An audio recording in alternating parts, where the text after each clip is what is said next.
Hi everyone, it's Thomas Lockwood doing video number 5. This week is white. Just a couple of things out there. Number 1, cockatoo, holding strong. Everyone fight for the resistance. We need to bring this back up. The company should not bust us around like this. Second thing is white had so many explainable commanders. There will be a little addition added to this, which I'm not going to say precisely now, but I just wanted to warn you that this isn't going to be an average video.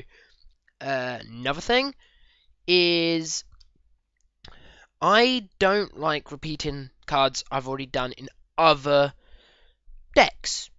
For example, I use in my Elf deck EDH and my Mimeoplasm EDH, I used Fauna Shaman. I don't like doing that, but it's the best I've got. So when you see an artifact that is in another video of mine, please just remember I'm just looking into the cards that are good with the commanders, not trying to repeat, but the case might happen. So yeah, and everything else, I hope you enjoy today. First legendary you're looking at is Masako. I've used another program to make sure I've said the word name, so I'm hoping it's correct. Anyway, this is what I like to call a rule breaker.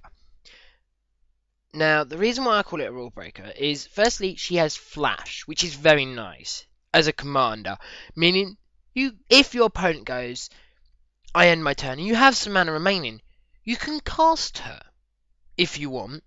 You don't have to cast her during your turn. You can play politics with her as such. Another thing is, she is a rule bender, because her second ability says tapped creatures you control can block creatures as though they were untapped. Meaning, your creatures have supreme vigilance. Because I call this supreme because you could attack with a vigilance dude and then sure use his ability, or block and then use the ability. But with this, if it's hidden from your opponents, like it's in your hand, or it was supposed to be in your deck and it was back into your hand, you can go, alright, I'm going to use its ability, and they go, haha, you're tapped out, and then go, no, I'll cast this. It's also another thing because people don't look at her as such. They don't see her as a commander, oh, you're just mono white. That's all they care about.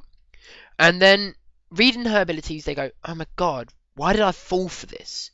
I personally didn't fall for it, because she was the one reason why I left Magic at that set.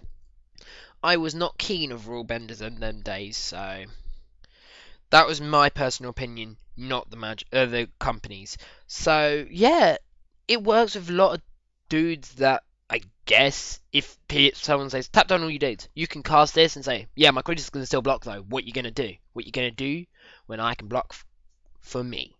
Next one I'll be looking at is Lynn Seville. And now, she is a legendary creature rebel, which chooses for any other rebel permanent from your deck and put it onto the battlefield. That's pretty good. And she also has an ability that allows you to put target rebel card, not permanent card. So any any rebel card can be put from your graveyard to the bottom of your library. So you can pretty much spend 3 and X and tap, return a creature from your graveyard with converted mana cost X or less and put it onto the battlefield. This is pretty awesome because out of all the commanders out there, out of all the rebels out there, I looked at this, and there's about 60 in white that were quite okay to good, but there was 30 I found which were ones that went with the deck, and well, that's pretty good. 30, and 10 of these were another tutor effects. So yeah, other things you could put in the deck obviously were like wing cons. But you can just go, I'm going to tutor, I'm going to tutor, I'm going to tutor, I'm going to tutor. And the best thing is you can go, I'm white, so that means I've got a lot of indestructibility in my deck to keep my rebels on the battlefield. So your Wrath's going to be redundant. And I got counter spells to back up the counters. So I'm okay. Things that work with this, and I dare to say this, is 1,000 Years Elixir. I'm not going to explain how it's good in this deck. If you need me to, just check my other videos. Just look at all the rebels. Most of them have a tap ability to make them good. But another one I'm going to be looking at is Sarah's Blessing, which is very good for the sense that it allows your creatures to have vigilance, which your commander would love that. That means all your creatures can attack, and then you can do things. It's okay. It's a 2-mana uncommon. I'm ashamed to not see it in Modern, but I guess the format is just too fast for it. The third command I'll be looking at is Zuberi. Now, Zuberi was more of a joke one. However, it was fun, I guess. It was a griffin, as it states. It's a 3/3 for 5 with flying, which isn't great, but is quite good. Another thing it does, though, it pumps all your other griffins by +1/+1. Now, the deck was running lots of them, but the only problem is I was trying to find some good ones. Yeah, there was absolutely none that I liked. Because most of them were commons. This was the only rare one, for peak's sake.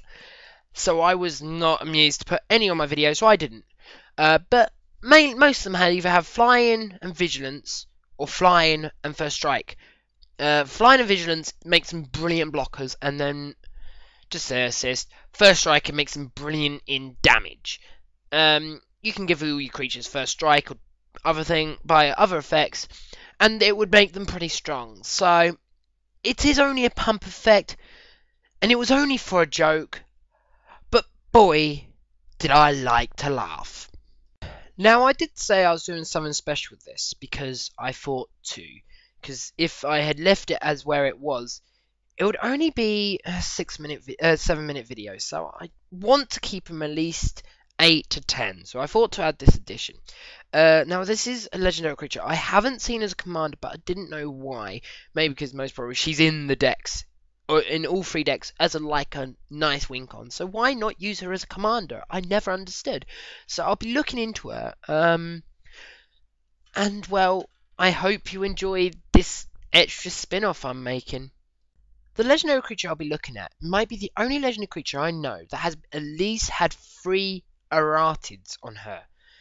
3 different forms of her. So she has a memorial. She has been enraged with red mana, but we're looking in white. So we're going to be looking at the first Akroma, Angel of Wrath.